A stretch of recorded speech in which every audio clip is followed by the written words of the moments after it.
ನಮಸ್ಕಾರ ವೀಕ್ಷಕರೇ, ಗವಿಗರ್ಜನೆಗೆ ಸ್ವಾಗತ.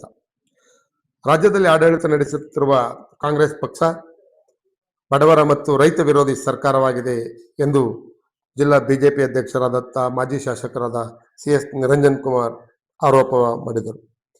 ಗುಂಡ್ಲುಪೇಟೆಯಲ್ಲಿಂದು ತಾಲೂಕು ಕಚೇರಿಯ ಮುಂಭಾಗ ತಾಲೂಕು ಬಿಜೆಪಿ ಕಾರ್ಯಕರ್ತರು ಸಭೆ ಪ್ರತಿಭಟನೆ ನಡೆಸಿ ರಾಜ್ಯ ಸರ್ಕಾರದ ರೈತ ವಿರೋಧಿ ನೀತಿಗಳ ಬಗ್ಗೆ ಘೋಷಣೆಗಳನ್ನ ಕೂಗಿದ್ರು. ತಾಲೂಕಿನ ಶಾಸಕರಾದ ಎಂ ಗಣೇಶ್ ಪ್ರಸಾದ್ ಅವರೊಬ್ಬರು ಅಸಮರ್ಥ ಶಾಸಕರು. ಇಂತಹ ಬೇಜವಾಬ್ದಾರಿ ಶಾಸಕರು ಮತ್ತೊಬ್ಬರಿಲ್ಲ ಎಂದು ಮಾಜಿ ಶಾಸಕರಾದ ನಿರಂಜನ್ ಕುಮಾರ್ ವಾಗ್ದಾಳಿ ನಡೆಸಿದರು. ತಾಲೂಕಿನಲ್ಲಿ ಅಂತರ್ಜಲದ ಮಟ್ಟ ಕುಸಿತ ಇದೆ. ರೈತರ ಸ್ಥಿತಿ ಚಿಂತಾಜನಕ ಆಗಿದೆ. ಕೆರೆ ನೀರು ತುಂಬ ಯೋಜನೆಯಲ್ಲಿ ಯಾವುದೇ ರೀತಿಯ ಅಭಿವೃದ್ಧಿ ಆಗ್ತಾ ಇಲ್ಲ. ಹಾಗಾಗಿ ಈ ತಾಲೂಕಿನ ರೈತರ ಸ್ಥಿತಿ ಅಯೋಮಯವಾಗ್ತಾ ಇದೆ. ಈ ಬಗ್ಗೆ ಕ್ಷೇತ್ರದ ಶಾಸಕರಿಗೆ ಯಾವುದೇ ರೀತಿಯ ಚಿಂತನೆ ಇಲ್ಲ. ತುಂಬಾ ನಿರ್ಲಕ್ಷ್ಯವಾಗಿ ನಡ್ಕೊಳ್ತಾ ಇದ್ದಾರೆ ಎಂಬುದು ಮಾಜಿ ಶಾಸಕ ನಿರಂಜನ್ ಕುಮಾರ್ ಅವರ ಆರೋಪ. ಮುಂದುವರಿದ ಮಾಜಿ ಶಾಸಕರು ಹಾಲಿ ಶಾಸಕ ಎಂ ಗಣೇಶ್ ಪ್ರಸಾದ್ ಅವರು ಮೈನಿಂಗ್ ಮಾಫಿಯಾದಲ್ಲಿ ಮುಳುಗೋಗಿದ್ದಾರೆ. ಅವರಿಗೆ ಮೈನಿಂಗ್ ವ್ಯವಹಾರವನ್ನು ಹೊರತುಪಡಿಸಿ ಬೇರೆ ಯಾವ ವ್ಯವಹಾರಗಳು ಸಹ ಅವ್ರ ದೃಷ್ಟಿಯಲ್ಲಿಲ್ಲ. ಕ್ಷೇತ್ರದ ಅಭಿವೃದ್ಧಿಯ ಬಗ್ಗೆ ಒಂದು ಕಿಂಚಿತ್ತೂ ಕಾಳಜಿ ಇಲ್ಲ. ಜೊತೆಗೆ ಈಗಾಗಲೇ ಕ್ಷೇತ್ರದಲ್ಲಿ ಅಕ್ರಮ ವ್ಯವಹಾರಗಳದೇ ಅತಿ ಹೆಚ್ಚಾದ ನಡೀತಾ ಇದೆ. ಗಾಂಜಾ ಮಾರಾಟ ನಡೀತಾ ಇದೆ. ಅಕ್ರಮ ಅನ್ನಭಾಗ್ಯದ ಅಕ್ಕಿ ವ್ಯವಹಾರಗಳು ನಡೀತಾ ಇದೆ. ಆದರೂ ಸಹ ಕ್ಷೇತ್ರದ ಶಾಸಕರು ಗಮನ ಹರಿಸ್ತಾ ಇಲ್ಲ. ಇವರೊಬ್ರು ಅನನುಭವಿ ಶಾಸಕರು. ತಾಲೂಕಿನಲ್ಲಿರುವ ಎಲ್ಲ ಕೆರೆಕಟ್ಟೆಗಳು ಬರಿದಾಗಿದೆ. ಅಂತರ್ಜಲದ ಮಟ್ಟ ಕುಸಿದು ರೈತರ ಸ್ಥಿತಿ ಚಿಂತಾಜನಕ ಆಗಿದೆ.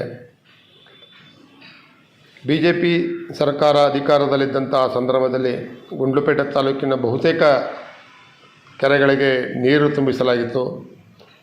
ಅಂತರ್ಜಲದ ಮಟ್ಟ ಸಾಕಷ್ಟು ಅಭಿವೃದ್ಧಿಯಾಗಿತ್ತು. ರೈತರ ಬದುಕು ಉತ್ತುಂಗಕ್ಕೇರುವ ಎಲ್ಲ ಅವಕಾಶಗಳು ಸಹ ಇತ್ತು. ಆದರೆ ಪ್ರಸ್ತುತ ಕೆರೆ ನೀರು ತುಂಬ ಅವಕಾಶವನ್ನು ಶಾಸಕರು ಪ್ರಯತ್ನಿಸ್ತಾ ಇಲ್ಲ.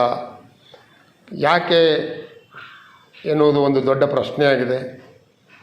ಶಾಸಕರೇ, ಇದು ಮುಂದಿನ ದಿನಗಳಲ್ಲಿ ಕ್ಷೇತ್ರದ ಜನತೆ ಏನು ಎಂಬುದನ್ನು ನಿಮ್ಮ ಅರಿವಿಗೆ ಬರುತ್ತೆ. ಅಲ್ಲಿವರೆಗೆ ನೀವು ಕಾಯಬೇಕಾಗತ್ತೆ. ಅದನ್ನು ಕಾಯಿರಿ, ಅದನ್ನು ನಾವು ನೋಡ್ತೀವಿ ಅಂತ ಹೇಳ್ತಾ ಮಾಜಿ ಶಾಸಕ ನಿರಂಜನ್ ಕುಮಾರ್ ಶಾಸಕರನ್ನ ಮಾರ್ಮಿಕವಾಗಿ ಟೀಕೆ ಮಾಡಿದರು. ಜಾಸ್ತಿ ಮಾಡಿಬಿಟ್ರು.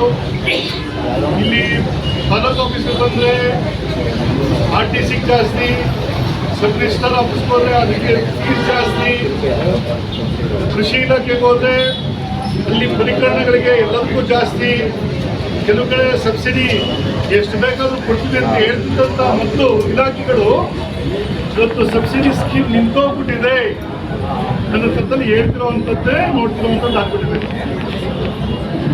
ಜೊತೆಗೆ ರೈತರು ಆತ್ಮಹತ್ಯೆ ಮಾಡ್ಕೊಂಡಂಥ ಸನ್ನಿವೇಶದಲ್ಲೂ ಆತ್ಮಹತ್ಯೆಯನ್ನು ಮಾಡ್ಕೊಂಡಂಥ ರೈತರಿಗೆ ಪರಿಹಾರ ಕೊಡಲಿಕ್ಕೂ ಪರ ಇರುವಂಥ ಈ ರಾಜ್ಯ ಸರ್ಕಾರ ರೈತ ವಿಚಾರದಲ್ಲಿ ಬಹಳ ದೊಡ್ಡ ನಿರ್ಲಕ್ಷ್ಯವನ್ನು ಮಾಡ್ತಿರುವಂಥದ್ದು ಆಗ್ತಾ ಇದೆ. ನಮ್ಮ ತಾಲೂಕು ತಗೊಂಡ್ರೆ ಕೆರೆಗಳಿಗೆ ನೀರು ತುಂಬಿದ್ರೆ ಇಷ್ಟೋ ರೈತ ಇವತ್ತು ಬೆಳೆ ಬೆಳೆದುಕೊಂಡು ಸಮಾಧಾನದ ಒಂದು ಜೀವನವನ್ನು ಮಾಡ್ಬೋದಾಗಿತ್ತು. ನಾವು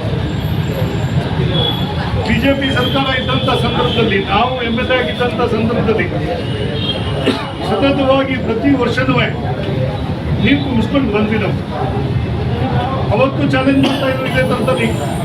ಕೆಲವರು ಅಲ್ಲಿ ನಿಂತ್ಕೊಂಡು ನೀರನ್ನ ನೀವು ಕಡ್ಕಟ್ಟಾಡಕ್ಕೆ ಹೋಗ್ಬಿಟ್ರೆ ನಾನು ಬೀಜ ಕೊಡ್ಕೊಬಿಡ್ತೀನಿ ಅಂತ ಹೇಳೋರು ಉಂಟು.